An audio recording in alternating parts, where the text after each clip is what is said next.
ബാബരി മസ്ജിദ് തകർത്തതിന്റെ പേരിൽ ഇവിടെ അമ്പലങ്ങൾ തകർക്കപ്പെട്ടിട്ടുണ്ടെങ്കിൽ, മീററ്റിലും സൂററ്റിലും ഗുജറാത്തിലും അസാമിലും ഡൽഹിയിലും മുസഫർ നഗറിലും മുസ്ലിങ്ങൾക്കെതിരായി നടന്ന വംശഹത്യക്ക് പകരമായി ഇവിടുത്തെ ഹിന്ദുക്കൾക്കെതിരെ പ്രത്യാക്രമണങ്ങൾ മുസ്ലിങ്ങൾ നടത്തിയിട്ടുണ്ടായിരുന്നുവെങ്കിൽ, ജയ് ശ്രീറാം വിളിച്ചുകൊണ്ട് മുസ്ലിങ്ങളെ ആക്രമിക്കുന്നതിന് പകരം തക്ബീറുകൾ മുഴക്കിക്കൊണ്ട് ഇവിടുത്തെ ഹിന്ദുക്കളെ മുസ്ലിങ്ങൾ ആക്രമിച്ചിട്ടുണ്ടായിരുന്നെങ്കിൽ മുസ്ലിം സമുദായത്തോട് സംയമനത്തെ കുറിച്ച് നേതാക്കൾക്ക് പറയാമായിരുന്നു. പക്ഷേ അങ്ങനെയൊന്നും ചെയ്തിട്ടില്ലാത്ത ഒരു ജനതയോട് ഇടയ്ക്കിടയ്ക്ക് നിങ്ങൾ സംയമനം പാലിക്കണമെന്ന് പറയുന്നതിലൂടെ ഇവിടുത്തെ സംഘപരിവാറുകാർ ഉണ്ടാക്കി വെച്ച മുസ്ലിങ്ങളെ കുറിച്ച് അവർ കലാപകാരികളാണെന്നും അക്രമവാസനയുള്ളവരാണ് എന്നുമുള്ള അത്തരം ബോധങ്ങളെ ശക്തിപ്പെടുത്താനാണ് ഇത്തരം ഉപദേശങ്ങൾ സഹായിക്കുക എന്നെങ്കിലും ഇവര് മനസ്സിലാക്കേണ്ടതുണ്ട്.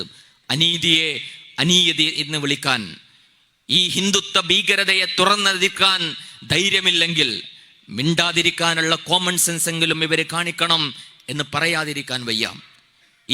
അസ്സലാമു അലൈക്കും വറഹ്മത്തുള്ളാഹി വബറകാതുഹു.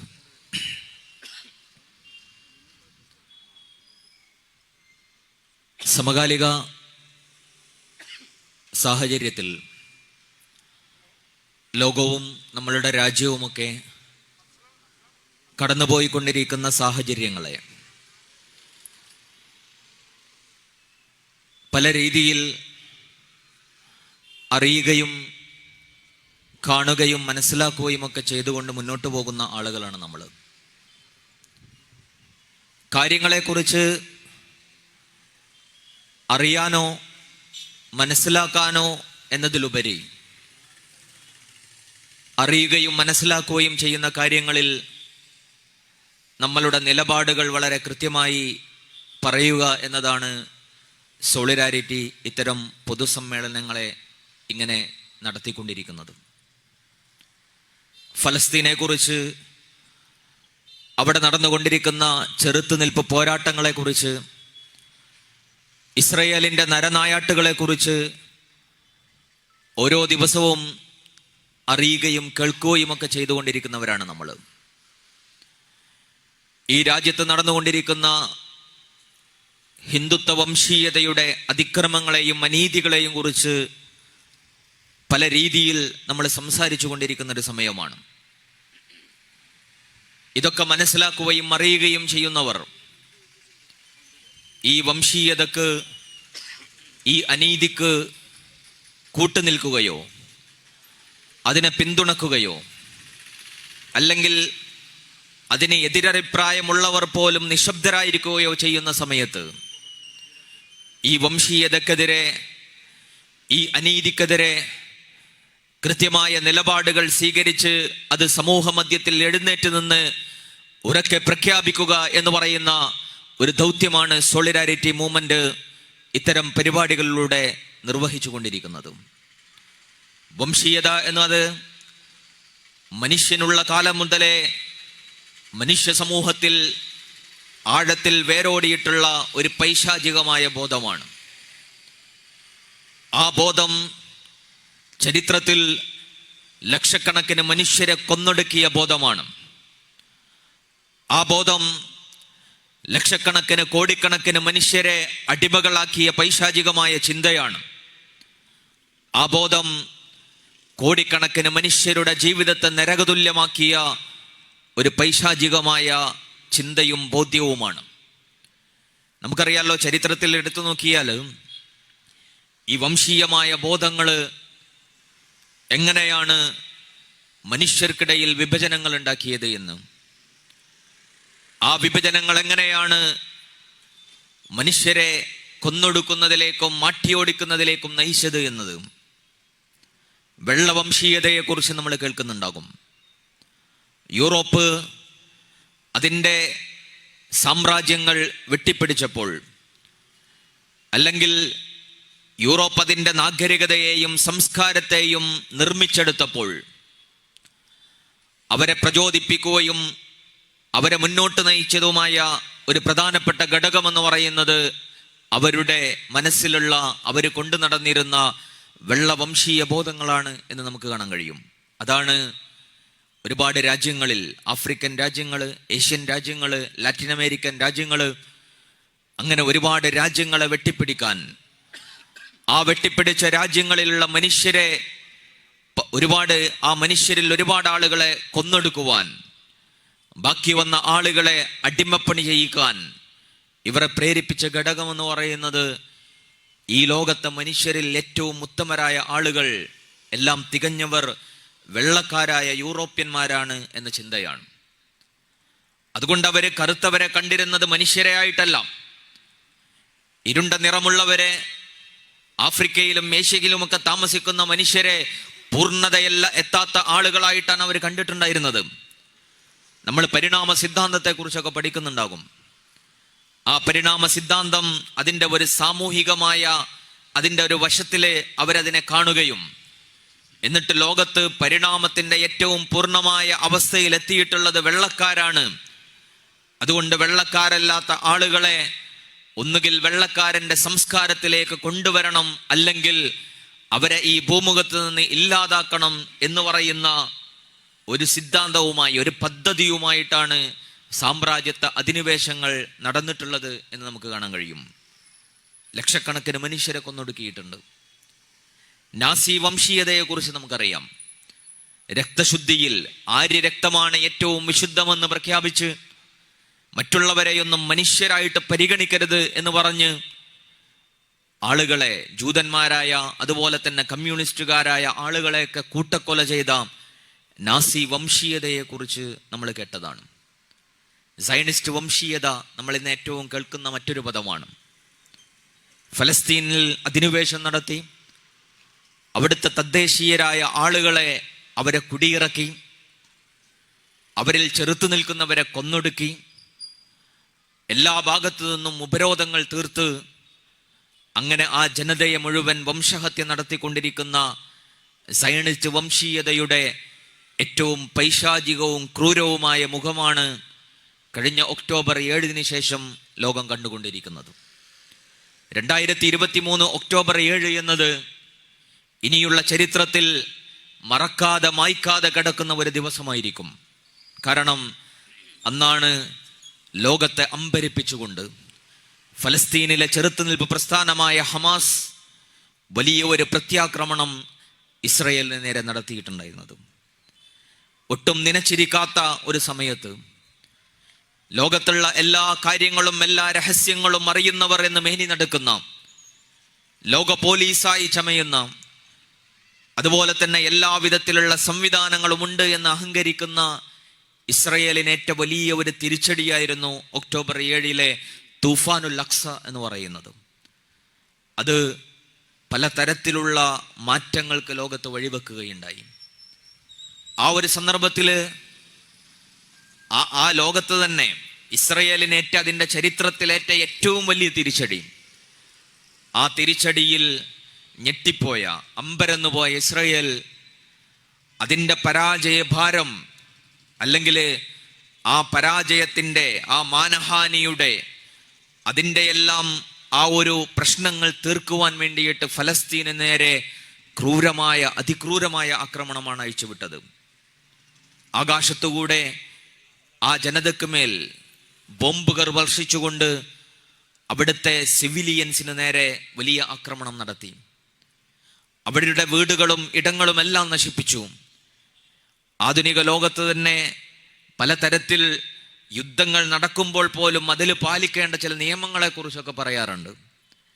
ഏതൊരു സാഹചര്യത്തിലും ആശുപത്രികൾ ആക്രമിക്കരുത് എന്നും കുഞ്ഞുങ്ങളെ കൊല്ലരുത് എന്നൊക്കെയുള്ള അത്തരം ധാരണകളെ മുഴുവൻ കാറ്റിൽ പറത്തിയിട്ട് ആംബുലൻസുകൾക്കും ആശുപത്രികൾക്കും ഇൻക്യുബേറ്ററിൽ കിടക്കുന്ന കുട്ടികൾക്ക് നേരെ വരെ ആക്രമണങ്ങൾ അഴിച്ചുവിട്ടുകൊണ്ട് ലോകത്ത് സയനിസ്റ്റ് വംശീയതയുടെ ക്രൂരമായ മുഖത്തെ ലോകത്തിനവര് വെളിവാക്കുകയാണ് ചെയ്യുന്നത്. എന്നാൽ യഥാർത്ഥത്തിൽ ഈ പറയുന്ന വലിയ ക്രൂരതയുടെ ഒരു മുഖം അപ്പുറത്ത് അതിൻ്റെ ആക്രമണത്തിന് വിധേയമായി കൊണ്ടിരിക്കുന്ന ഫലസ്തീനികളുടെ ദൈന്യതയുള്ള മുഖങ്ങൾ. എന്നാൽ ഈ ദൈന്യതക്കപ്പുറം ലോകം അത്ഭുതപ്പെട്ടു പോയ ചില കാര്യങ്ങളാണ് ഇന്ന് ലോകം സാക്ഷ്യം വഹിച്ചുകൊണ്ടിരിക്കുന്നത്. ഇസ്രയേൽ ഇത്രയേറെ പ്രത്യാക്രമണങ്ങളും ബോംബുകളും വർഷിച്ചുകൊണ്ട് ഫലസ്തീനിലെ മക്കളെ കൊന്നൊടുക്കുമ്പോൾ 25,000 മുകളിൽ ആളുകളെ ഇതിനകം 110 ദിവസം പിന്നിടുമ്പോൾ 25,000-ലേറെ ഫലസ്തീനികളെ ഇസ്രയേലുകൾ കൊന്നൊടുക്കിയിട്ടുണ്ട്. പക്ഷേ അത്ര മനുഷ്യരെ കൊന്നൊടുക്കിയിട്ട്, അത്രയേറെ കെട്ടിടങ്ങൾ തകർത്തിട്ടും ലോകത്തിന് മുന്നിൽ അത്ഭുതമായിരിക്കുകയാണ് ഫലസ്തീനിലെ ജനതയും ഹമാസും എന്ന് പറയുന്നത്. കാരണം അത്ര ചെറിയ ഒരു പ്രദേശം, അവരുടെ വിഭവങ്ങൾ അത്രയേറെ കുറവുള്ള വിഭവങ്ങളുള്ള ഒരു നാട്, എല്ലായിടത്തു നിന്നുമുള്ള അതിർത്തികൾ കൊട്ടിയടക്കപ്പെട്ട തുറന്ന ജയിലായിട്ടുള്ള ഒരു പ്രദേശം, പതിറ്റാണ്ടുകളായി ഇങ്ങനെയുള്ള ഉപരോധത്തിന്റെയും അക്രമത്തിന്റെയും പീഡനത്തിന്റെയും അധിനിവേശത്തിന്റെയും ഒക്കെ കെടുതികൾ അനുഭവിച്ചു കൊണ്ടിരിക്കുന്ന ഒരു ജനത, അവരെങ്ങനെയാണ് ലോകത്തിലെ ഏറ്റവും വലിയ ശക്തികൾക്ക് മുന്നിൽ പിടിച്ചു നിൽക്കുന്നത് എന്ന് ലോകം കണ്ടുകൊണ്ടിരിക്കുന്ന ഒരു സമയമാണിത്. ഏറ്റവും ഒടുവിൽ കഴിഞ്ഞ ദിവസമാണ് ഇസ്രായേലിന്റെ 24 പട്ടാളക്കാരെയാണ് ഒറ്റയടിക്ക് അവർക്ക് നഷ്ടപ്പെട്ടത്. ഈ യുദ്ധം തുടങ്ങിയിട്ട് അങ്ങനെയുള്ള നഷ്ടങ്ങളുണ്ടായ, ഏറ്റവും പ്രധാനപ്പെട്ട നഷ്ടങ്ങളുണ്ടായ ഒരു ദിവസമാണ് കഴിഞ്ഞ ദിവസങ്ങൾ കഴിഞ്ഞുപോയത്. അവരമ്പരന്ന് പോവുകയാണ്. ഇത്ര ദിവസം ആക്രമണം നടത്തിയിട്ടും അവരെ ഇല്ലാതാക്കാൻ 2 കാര്യങ്ങളാണ് അവർ പ്രഖ്യാപിച്ചിട്ടുണ്ടായിരുന്നത്. ഒന്ന്, ഹമാസിനെ തുടച്ചു നീക്കുമെന്നും ബന്ദികളെ മോചിപ്പിക്കുമെന്നും.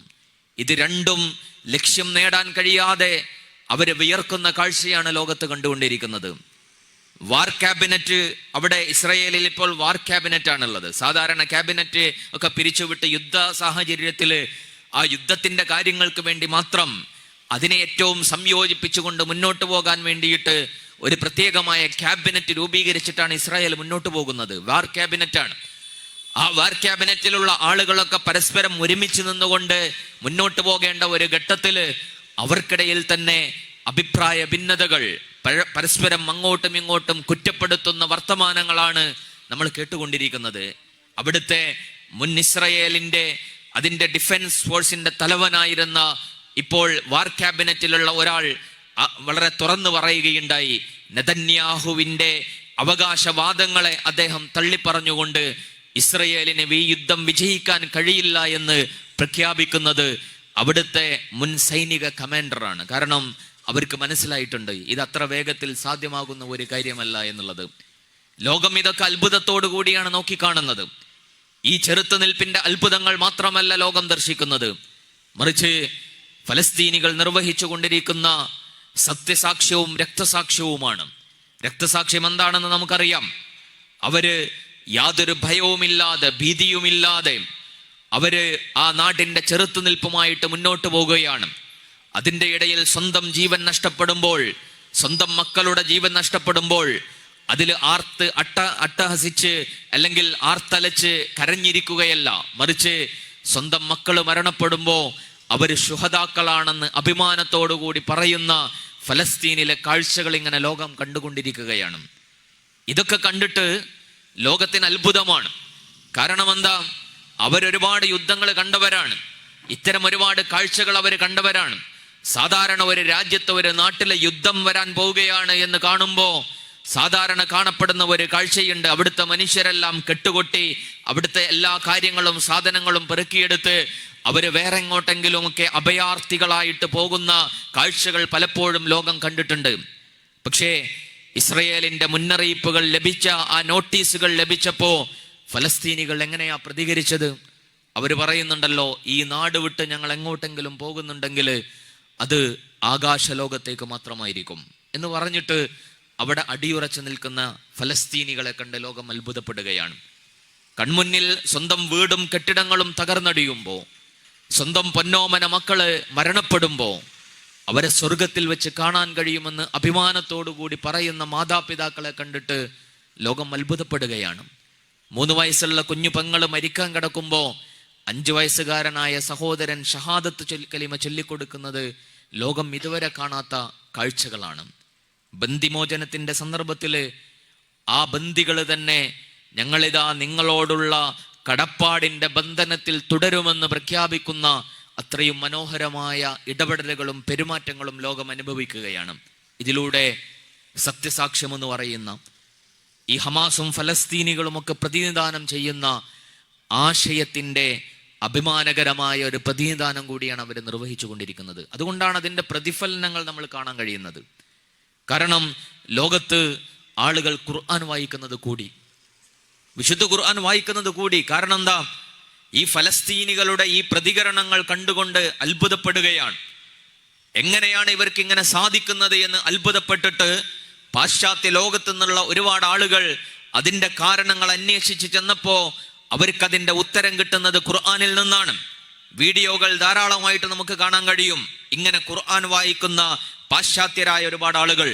എന്നിട്ട് അവരിൽ ഒരു വനിത പറയുന്നുണ്ട്, ഞാൻ ഫലസ്തീനിലെ ഈ ചെറുത്തുനിൽപ്പ് കണ്ടുകൊണ്ട്, അതുപോലെ തന്നെ അവരുടെ മക്കള് രക്തസാക്ഷികളാകുമ്പോ അതിൽ പതറാതിരിക്കുന്ന മാതാപിതാക്കളുടെ ചിത്രങ്ങൾ, വീഡിയോകൾ കണ്ടുകൊണ്ട് ഞാൻ അത്ഭുതപ്പെട്ടു. പക്ഷെ ഖുർആൻ വായിച്ചപ്പോഴാണ് ആ അത്ഭുതത്തിന്റെ അല്ലെങ്കിൽ അവരുടെ ആ നിലപാടിന്റെ കാരണം എനിക്ക് മനസ്സിലായത്. കാരണം ആ ഖുർആനിൽ ഞാൻ വായിച്ചു, വമല്ലാഹു ബിഗാഫിലിൻ അമ്മാ യഅമലുൽ ളാലിമൂൻ, അക്രമകാരികളായ ആളുകൾ ചെയ്തു കൂട്ടുന്നതിനെ കുറിച്ച് അള്ളാഹു അശ്രദ്ധനാണ് എന്ന് നിങ്ങൾ വിചാരിക്കരുത് എന്ന വചനങ്ങൾ, ദൈവികമായ വചനങ്ങൾ വായിക്കുന്ന ഫലസ്തീനികൾക്ക് ഈ അക്രമത്തിന് മുന്നിൽ പതറാതെ പ്രതീക്ഷയോടുകൂടി മുന്നോട്ട് പോകാനുള്ള ഊർജം കിട്ടുന്നത് ഖുർആനിൽ നിന്നാണ്.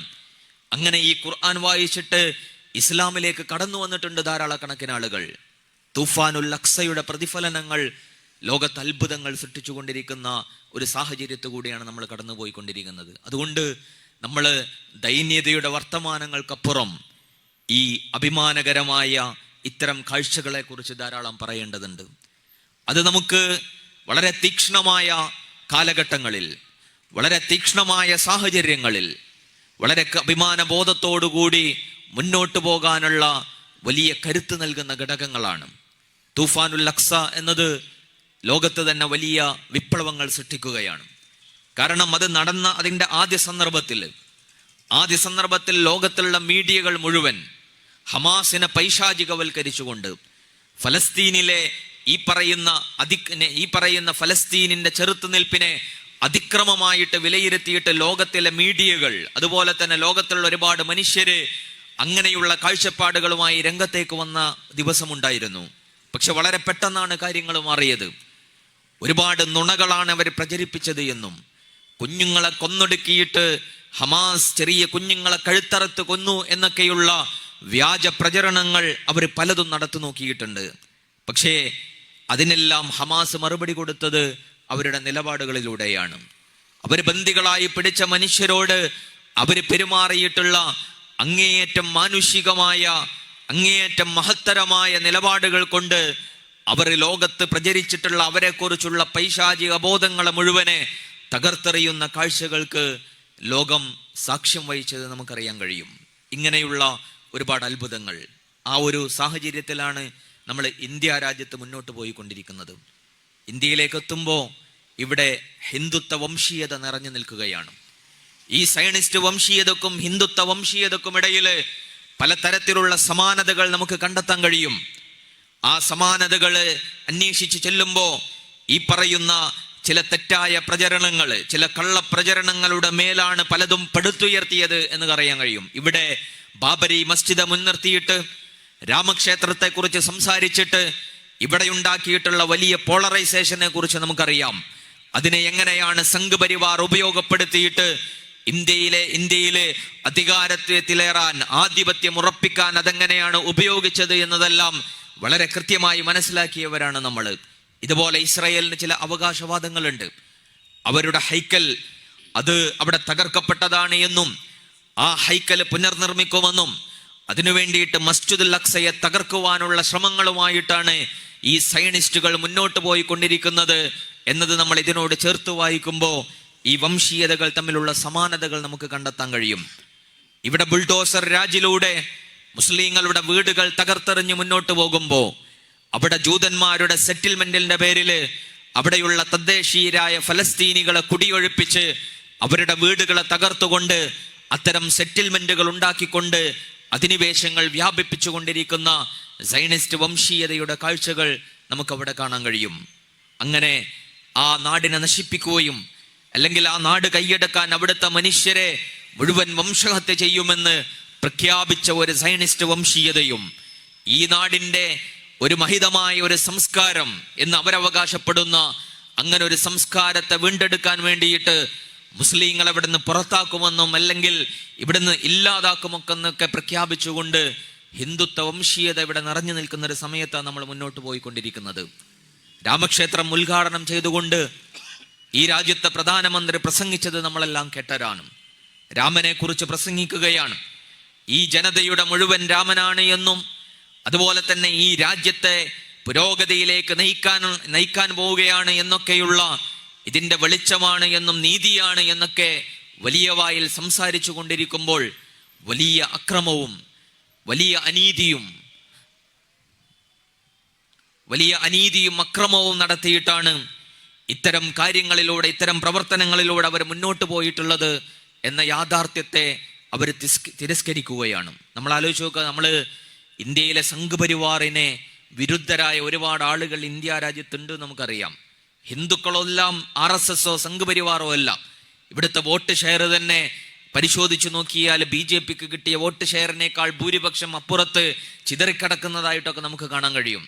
പക്ഷേ അങ്ങനെയൊക്കെയാണ് ഇന്ത്യയുടെ അവസ്ഥ എങ്കിലും ഈ രാമക്ഷേത്രത്തെ മുൻനിർത്തിയിട്ട് ഈ രാമനെ മുൻനിർത്തിയിട്ട് ഇവിടുത്തെ സംഘപരിവാറുകാരല്ലാത്ത ഹിന്ദുക്കളെ പോലും അവരുടെ കൂടെ നിർത്താൻ അവർക്ക് കഴിയുന്ന രൂപത്തിൽ അവരുടെ പദ്ധതികൾ വിജയിച്ചു വരുന്നതിൻ്റെ കാഴ്ചകളാണ് ഏറ്റവും ഒടുവിൽ നമ്മൾ കണ്ടിട്ടുള്ളത്. കാരണം ഈ രാജ്യത്തുള്ള ഒരുപാട് ആളുകൾ അതിന് പിന്തുണ പ്രഖ്യാപിക്കുകയാണ്. പല മതേതര പാർട്ടികളും അതിൻ്റെ നേതാക്കന്മാരും അതിനെ പിന്തുണക്കുകയാണ്. ഈ രാജ്യത്തെ ഒരുപാട് സെലിബ്രിറ്റികൾ അത് ആഘോഷിക്കുകയാണ്. ഇവിടുത്തെ മതവിഭാഗങ്ങൾ ഇവിടുത്തെ ഹൈന്ദവ വിശ്വാസികളായ ആളുകൾ സംഘപരിവാർ അല്ല എന്ന് പറഞ്ഞിട്ടുള്ള ആളുകൾ പോലും അതിൻ്റെ പേരിൽ ആഘോഷങ്ങൾ സംഘടിപ്പിച്ചുകൊണ്ട് മുന്നോട്ട് പോകുന്ന ഒരു സമകാലികമായ ഒരു കാഴ്ച നമ്മൾ കണ്ടുകൊണ്ടിരിക്കുകയാണ്. ഈ സമയത്താണ് ഇത് അനീതിയാണെന്ന് ഉറക്കെ പറയേണ്ട ഒരു സമയം കൂടിയാണ്. കാരണം ആലോചിച്ച് നോക്കുക, നമ്മളുടെ കേരളം എന്ന് പറയുന്നത് രാഷ്ട്രീയമായി സംഘപരിവാറിന് എതിരെ നിൽക്കുന്നവരാണ് എന്ന് പറയുമ്പോൾ സാംസ്കാരികമായി ഈ ഹിന്ദുത്വ അജണ്ടകളെ പേറുന്നവരാണ് എന്ന് തെളിയിച്ചു കൊണ്ടിരിക്കുന്ന സംഭവങ്ങളാണ് ഈ കേരളത്തിലടക്കം മുന്നോട്ട് പോയിക്കൊണ്ടിരിക്കുന്നത്. ഇത് അനുകൂലിക്കുന്നതിലൂടെ ഇതിൻ്റെ കൂടെ നിൽക്കുന്നതിലൂടെ അതൊക്കെ വളരെ സാധാരണമായ ഒരു കാര്യമായിട്ട് അവർ മനസ്സിലാക്കുകയാണ്. ഇതൊരു മതത്തിൻ്റെയും വിശ്വാസത്തിൻ്റെയും വിഷയമല്ലേ എന്ന് പറഞ്ഞിട്ട് അതിനെ അനുകൂലിക്കുകയാണ്. ഇത് കേവലം ഒരു വിശ്വാസവും മതവുമായി ബന്ധപ്പെട്ടതല്ല എന്നും ഇതിന് കൃത്യമായ രാഷ്ട്രീയങ്ങളുണ്ട് എന്നും ഇതിന് കൃത്യമായ വംശീയ അജണ്ടകളുണ്ട് എന്നും അതൊക്കെ ഇവിടെ വളരെ കൃത്യമായി ഉണ്ടായിട്ടും അതിനെയെല്ലാം ബോധപൂർവം തമസ്കരിച്ചുകൊണ്ട് ഇതിനെ വളരെ നോർമലായി മനസ്സിലാക്കുന്ന ഒരു അവസ്ഥയിലേക്ക് കാര്യങ്ങൾ എത്തുകയാണ്. ഇതിന്റെ അപകടം എന്താണെന്ന് വെച്ചാൽ ഇതൊരു ബാബരി മസ്ജിദിന്റെയും രാമക്ഷേത്രത്തിന്റെയും കാര്യത്തിൽ മാത്രമാവില്ല. ഇവിടുത്തെ സംഘപരിവാർ ഉദ്ദേശിക്കുന്ന ഒരുപാട് പദ്ധതികളുണ്ട്. ആ പദ്ധതികൾ മുഴുവൻ ഇത് RSSന്റെ പദ്ധതികളാണ് എന്ന് പറഞ്ഞ് മാറ്റി നിർത്തിയ ഒരു കാലം മാറിയിട്ട് ഇതൊക്കെ വിശ്വാസത്തിന്റെ ഭാഗമായിട്ട് ഏറ്റെടുക്കുന്ന രൂപത്തില് ഇനി രാമരാജ്യത്തെയും ഹിന്ദുത്വ രാജ്യത്തെയും ഒക്കെ എല്ലാവരും പുൽകുന്ന ഒരവസ്ഥയിലേക്ക് കാര്യങ്ങൾ പോയിക്കൊണ്ടിരിക്കുന്ന സമയത്ത് ഇവിടെ ഒരു അനീതി നടന്നിട്ടുണ്ട്, ഇവിടെ ഒരു അക്രമം നടന്നിട്ടുണ്ട് എന്ന് വിളിച്ചു പറയാനുള്ള ബാധ്യത നമുക്കുണ്ട്. കാരണം ആ അനീതിയും അക്രമത്തെയും കുറിച്ച് ഓർമ്മപ്പെടുത്തുക എന്ന് പറയുന്നത് ഈ ഹിന്ദുത്വ അജണ്ടകളെ ഏറ്റെടുക്കുന്നവരുടെ മനസ്സിൽ ഒരു കുറ്റബോധമെങ്കിലും അവശേഷിപ്പിക്കാൻ അത് സഹായിച്ചേക്കാം. കാരണം അങ്ങനെ യാതൊരു കുറ്റബോധവും ഇല്ലാതെ കോടതി തീരുമാനം പറഞ്ഞ വിഷയമല്ലേ എന്നൊക്കെ പറഞ്ഞിട്ട് ഇതിനെ ഏറ്റെടുത്തുകൊണ്ട് ഇതിനെ വളരെ നോർമലൈസ് ചെയ്യുന്ന ഒരു സാഹചര്യമാണ് നമ്മളുടെ മുന്നിലുള്ളത്. അതിനെ തിരിച്ചറിഞ്ഞുകൊണ്ട് ഇതിലുള്ള അനീതിയെയും അക്രമത്തെയും തുറന്നു പറഞ്ഞുകൊണ്ട് തന്നെ മുന്നോട്ട് പോകാൻ നമുക്ക് കഴിയണം. ബാബരി മസ്ജിദ്, ചിലർ പറയും ഈ ബാബരി മസ്ജിദ് എന്ന് പറയുന്നത് ഒരു പള്ളിയുടെ വിഷയമല്ലേ? ഈ രാജ്യത്ത് 10,000-കണക്കിന് പള്ളികളുണ്ടല്ലോ, അതിലൊരു പള്ളി പോയത് അങ്ങ് പോട്ടെ എന്ന് വെച്ചാ പോരെ? അങ്ങനെ പോയ പള്ളിയുടെ പിന്നാലെ കൂടാതെ ഉള്ള പള്ളികളിൽ അത് നമസ്കരിച്ചു ഒറ്റക്ക് മുന്നോട്ട് പോയാൽ പോരെ എന്നൊക്കെ ചിലർ പറയുന്നുണ്ട്. അവരോട് നമുക്ക് പറയാനുള്ളത്, ബാബരി മസ്ജിദ് എന്ന് പറയുന്നത് ഒരു പള്ളിയുടെ വിഷയം മാത്രമല്ലല്ലോ. ബാബരി മസ്ജിദ് എന്ന് പറയുന്നത് ഒരു പള്ളി തകർത്ത ഒരു കാര്യം മാത്രമല്ലല്ലോ. കാരണം ഈ ബാബരിയെ മുൻനിർത്തിയിട്ടാണ് ഇവിടുത്തെ ഇന്ത്യയിലെ മുസ്ലിങ്ങളുടെ ചരിത്രത്തെ വളച്ചൊടിക്കാനും പൈശാചികവൽക്കരിക്കാനും ഈ ബാബരിയെയാണ് ഈ സംഘപരിവാർ ഉപയോഗപ്പെടുത്തിയിട്ടുള്ളത്. ഈ ബാബരിയെ മുൻനിർത്തിയിട്ടാണ് ഇന്ത്യയിൽ ഭരണം നടത്തിയിട്ടുള്ള മുസ്ലിം ഭരണാധികാരികള് ക്ഷേത്രധ്വംസകരാണ് എന്ന കള്ളക്കഥകള് അവർ പ്രചരിപ്പിച്ചിട്ടുള്ളത്. ഈ ബാബരിയെ മുൻനിർത്തിയിട്ടാണ് ഇവിടുത്തെ ഹിന്ദുക്കളുടെ സംസ്കാരത്തെ നശിപ്പിച്ചത് മുസ്ലിങ്ങളാണ് എന്ന കള്ളക്കഥകള് ഇവർ പ്രചരിപ്പിച്ചിട്ടുള്ളത്. ഈ ബാബരിയെ മുൻനിർത്തിയിട്ടാണ് വംശീയതയുടെ, ശത്രുതയുടെ, വിദ്വേഷത്തിന്റെ അത്തരം വലിയ മതിലുകൾ അവർ പണിതിട്ടുള്ളത്. അതുകൊണ്ട് ഈ ശത്രുതയുടെയും വിദ്വേഷത്തിന്റെയും ഇത്തരം വിഭജനത്തിന്റെയും ഒക്കെ മതിലുകൾ തകർക്കപ്പെടണമെങ്കിൽ ഈ ബാബരി മസ്ജിദിന്റെ രാഷ്ട്രീയത്തെ അതിനെ മുൻനിർത്തിയിട്ട് ഇവിടുത്തെ ഹിന്ദുത്വ വംശീയതക്കെതിരായ പോരാട്ടത്തിന്റെ ഊർജം സ്വീകരിക്കുന്ന ഘടകമായിട്ട് ആ ഓർമ്മകളില് അതിങ്ങനെ അവശേഷിപ്പിക്കേണ്ടതുണ്ട്. കാരണം അത്തരം ഓർമ്മകളാണ് അഭിമാനത്തോടുകൂടി ഇവിടുത്തെ നീതിക്ക് വേണ്ടിയിട്ട് അനീതിക്കെതിരെ ശബ്ദിച്ചുകൊണ്ട് മുന്നോട്ട് പോകാൻ നമ്മളെ സഹായിക്കുന്ന ഏറ്റവും പ്രധാനപ്പെട്ട ഘടകമെന്ന് പറയുന്നത്. ഞാൻ അവസാനിപ്പിക്കുകയാണ്. നമുക്കറിയാം, ഇവിടെ ബാബരി മസ്ജിദ് തകർത്തെടുത്താണ് രാമക്ഷേത്രം നിർമ്മിച്ചിട്ടുള്ളത്. അങ്ങനെ ബാബരി മസ്ജിദ് തകർത്തെടുത്ത് രാമക്ഷേത്രം നിർമ്മിച്ചത് അനീതിയാണ് എന്ന് പറയുന്നതിന് പകരം മുസ്ലിം സമുദായത്തിനോട് സംയമനം പാലിക്കണമെന്ന് ഉപദേശിച്ചു കൊണ്ടിരിക്കുന്ന ഒരുപാട് നേതാക്കന്മാരെ ഈ സമുദായത്തിൽ തന്നെ നമുക്ക് കാണാൻ കഴിയും. അത് നല്ലതല്ലേ? സമുദായത്തോട് സംയമനവും സമാധാനവും പാലിക്കാൻ പറയുന്നത് ഇത്ര കുറ്റകരമാണോ എന്ന് ചിലർ ചോദിക്കുന്നുണ്ടാകും. അത് കുറ്റകരമാകുമായിരുന്നില്ല. എങ്ങനെയായിരുന്നുവെങ്കിൽ ബാബരി മസ്ജിദ് തകർത്തതിന്റെ പേരിൽ ഇവിടെ അമ്പലങ്ങൾ തകർക്കപ്പെട്ടിട്ടുണ്ടെങ്കിൽ മീററ്റിലും സൂററ്റിലും ഗുജറാത്തിലും അസാമിലും ഡൽഹിയിലും മുസഫർ നഗറിലും മുസ്ലിങ്ങൾക്കെതിരായി നടന്ന വംശഹത്യക്ക് പകരമായി ഇവിടുത്തെ ഹിന്ദുക്കൾക്കെതിരെ പ്രത്യാക്രമണങ്ങൾ മുസ്ലിങ്ങൾ നടത്തിയിട്ടുണ്ടായിരുന്നുവെങ്കിൽ, ജയ് ശ്രീറാം വിളിച്ചുകൊണ്ട് മുസ്ലിങ്ങളെ ആക്രമിക്കുന്നതിന് പകരം തക്ബീറുകൾ മുഴക്കിക്കൊണ്ട് ഇവിടുത്തെ ഹിന്ദുക്കളെ മുസ്ലിങ്ങൾ ആക്രമിച്ചിട്ടുണ്ടായിരുന്നെങ്കിൽ മുസ്ലിം സമുദായത്തോട് സംയമനത്തെ കുറിച്ച് നേതാക്കൾക്ക് പറയാമായിരുന്നു. പക്ഷേ അങ്ങനെയൊന്നും ചെയ്തിട്ടില്ലാത്ത ഒരു ജനതയോട് ഇടയ്ക്കിടയ്ക്ക് നിങ്ങൾ സംയമനം പാലിക്കണമെന്ന് പറയുന്നതിലൂടെ ഇവിടുത്തെ സംഘപരിവാറുകാർ ഉണ്ടാക്കി വെച്ച മുസ്ലിങ്ങളെ കുറിച്ച് അവർ കലാപകാരികളാണെന്നും അക്രമവാസനയുള്ളവരാണ് എന്നുമുള്ള അത്തരം ബോധങ്ങളെ ശക്തിപ്പെടുത്താനാണ് ഇത്തരം ഉപദേശങ്ങൾ സഹായിക്കുക എന്നെങ്കിലും ഇവര് മനസ്സിലാക്കേണ്ടതുണ്ട്. അനീതിയെ അനീതി എന്ന് വിളിക്കാൻ, ഈ ഹിന്ദുത്വ ഭീകരതയെ തുറന്നെതിർക്കാൻ ധൈര്യമില്ലെങ്കിൽ മിണ്ടാതിരിക്കാനുള്ള കോമൺ സെൻസ് എങ്കിലും ഇവര് കാണിക്കണം എന്ന് പറയാതിരിക്കാൻ വയ്യ. ഈ സമകാലികമായ സാഹചര്യത്തിൽ വളരെ ആത്മവിശ്വാസവും ആത്മധൈര്യവുമൊക്കെ ഈ ജനതക്കും സമുദായത്തിനും ഒക്കെ ഉണ്ടാകേണ്ട വളരെ അനിവാര്യമായ ഒരു സാഹചര്യത്തിലൂടെയാണ് നമ്മൾ ഓരോരുത്തരും കടന്നുപോയിക്കൊണ്ടിരിക്കുന്നത്. വർത്തമാനകാല സാഹചര്യത്തിൽ ഈ സമുദായത്തിലെ നേതാക്കന്മാരെ വിമർശിക്കാനും നിരൂപണം ചെയ്യാനും ഒട്ടും ആഗ്രഹമില്ല. പക്ഷേ വളരെ ആത്മാഭിമാനത്തോടുകൂടി മുന്നോട്ട് പോകാനുള്ള ഊർജം പകർന്നു നൽകുന്നതിന് പകരം ആത്മനിന്ദ കൈമാറുന്ന നിലപാടുകൾ സ്വീകരിക്കുമ്പോൾ ഇതിനെക്കുറിച്ച് പറയാതിരിക്കാൻ വയ്യാഞ്ഞിട്ടാണ് അത്തരം ചില കാര്യങ്ങൾ സൂചിപ്പിച്ചിട്ടുള്ളത്. ബാബരി മസ്ജിദ് കേവലം ഒരു പള്ളിയുടെ പേരല്ലെന്നും രാമക്ഷേത്രം കേവലം ഒരു അമ്പലമല്ലെന്നും ജയ് ശ്രീറാം എന്ന് പറയുന്നത് സമകാലിക ഇന്ത്യയിൽ ഒരാത്മീയ മന്ത്രം മാത്രമല്ലെന്നും അറിയാത്തവരല്ലല്ലോ ഇവരൊന്നും. എന്നിട്ടും ഇതൊരു വിശ്വാസത്തിന്റെ കാര്യമല്ലേ, ഇതൊരു മതവിഭാഗത്തിന്റെ വിഷയമല്ലേ എന്നും പറഞ്ഞ് ഇതിലെ അനീതിയും വയലൻസും കാണാതിരിക്കുന്നത് ഹിന്ദുത്വ വംശീയതയെ നോർമലൈസ് ചെയ്യാൻ സഹായിക്കുന്ന നിലപാടുകളാണ് എന്ന് നമ്മൾ മനസ്സിലാക്കേണ്ടതുണ്ട്. ഇത്തരം സാഹചര്യത്തിൽ സൗഹൃദത്തെയും സമാധാനത്തെയും കുറിച്ച് പറയുന്നതിനേക്കാൾ കൂടുതലായി നീതിയെക്കുറിച്ചും അഭിമാനബോധത്തെക്കുറിച്ചും സംസാരിക്കേണ്ട സന്ദർഭമാണ്. ആയിഷ എന്ന പേര് സ്വീകരിച്ച് ഇസ്ലാമിലേക്ക് മതം മാറിയ ചിരുത, അവര് മേൽക്കുപ്പായം ധരിച്ചു വന്നത് സഹിക്കാൻ കഴിയാഞ്ഞ അതിൽ കുപിതനായ കപ്രാട്ട് കൃഷ്ണപ്പണിക്കര് ആയിഷയുടെ വസ്ത്രം വലിച്ചൂരി അവരെ ഉപദ്രവിച്ചപ്പോൾ സഹായം തേടിയിട്ട് ആയിഷ ഓടിച്ചെല്ലുന്ന മമ്പുറം തങ്ങളുടെ അടുത്തേക്കായിരുന്നു. കപ്രാട്ട് കൃഷ്ണപ്പണിക്കരുമായി സൗഹൃദമുണ്ടായിരുന്ന മമ്പുറം തങ്ങൾക്ക് പക്ഷേ ആയിഷക്ക് നീതി വാങ്ങിക്കൊടുക്കാൻ ആ സൗഹൃദം ഒരിക്കലും തടസ്സമായിരുന്നില്ല എന്ന ചരിത്രം ഈ വർത്തമാനകാലത്തുള്ള തങ്ങന്മാരും നേതാക്കന്മാരും ഒക്കെ മനസ്സിലാക്കുമ്പോഴാണ് എങ്ങനെയാണ് ഈ സമുദായം ചരിത്രത്തിൽ അഭിമാനത്തോടുകൂടി മുന്നോട്ട് പോയത് എന്ന് നമുക്ക് മനസ്സിലാക്കാൻ കഴിയുകയുള്ളൂ. ഒരുപാട് പ്രതിസന്ധികളെയും വെല്ലുവിളികളെയും കുറിച്ച് നമ്മൾ സംസാരിക്കുമ്പോഴും ഇസ്ലാമിനെ സംബന്ധിച്ചിടത്തോളം അതിന് എല്ലാ കാലഘട്ടത്തിലും അഭിമാനത്തോടുകൂടി ഉയർത്തിപ്പിടിച്ച് മുന്നോട്ട് പോകാൻ ചില ആശയങ്ങൾ നമുക്കുണ്ട്. നീതിയിൽ അധിഷ്ഠിതമായ ആ ആശയത്തെ നമ്മൾ പ്രകാശിപ്പിച്ചുകൊണ്ടേയിരിക്കേണ്ടതുണ്ട്. ഇത്തരം അനീതികൾ ചുറ്റും നടക്കുമ്പോൾ നീതിയെക്കുറിച്ച് സംസാരിക്കുക, മനുഷ്യ സമത്വത്തെക്കുറിച്ച് സംസാരിക്കുക എന്ന് പറയുന്നത് വളരെ പ്രധാനപ്പെട്ട ഒരു കാര്യം കൂടിയാണ്. അതാണ് ചരിത്രത്തിൽ നമുക്ക് നിർവഹിക്കാനുള്ളത്. എന്തുകൊണ്ടാണ് ഇസ്ലാമിനെയും മുസ്ലിങ്ങൾക്കുമെതിരെ ലോകത്ത് വലിയ അർത്ഥത്തിലുള്ള ശത്രുതകൾ രൂപപ്പെട്ടിട്ടുള്ളത്?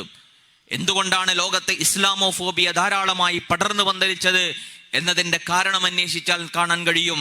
ഇസ്ലാം ഉയർത്തിപ്പിടിക്കുന്ന ദൈവസങ്കല്പത്തെ, മനുഷ്യ സങ്കല്പത്തെ, ജീവിത സങ്കല്പത്തെ അംഗീകരിക്കാൻ കഴിയാത്ത, വർണ്ണത്തിൻ്റെയും വംശത്തിൻ്റെയും ജാതിയുടെയും ദേശത്തിൻ്റെയും ഭാഷയുടെയും എല്ലാം പേരിൽ മനുഷ്യർക്കിടയിൽ വിഭജനങ്ങൾ ഉണ്ടാക്കിയിട്ട് ചില മനുഷ്യരെ എന്നും അടിമകളാക്കിയിട്ട് അവരുടെ മേൽ ആധിപത്യവും അധികാരവുമാണ് മുന്നോട്ട് പോകാൻ ആഗ്രഹിക്കുന്ന ശക്തികളെ സംബന്ധിച്ചിടത്തോളം ഇസ്ലാം മുന്നോട്ട് വെക്കുന്ന ഏകദൈവ വിശ്വാസവും മനുഷ്യ സാഹോദര്യവും സമത്വവും എന്ന് പറയുന്നത് അംഗീകരിക്കാൻ കഴിയാത്ത ഒരാശയമാണ്.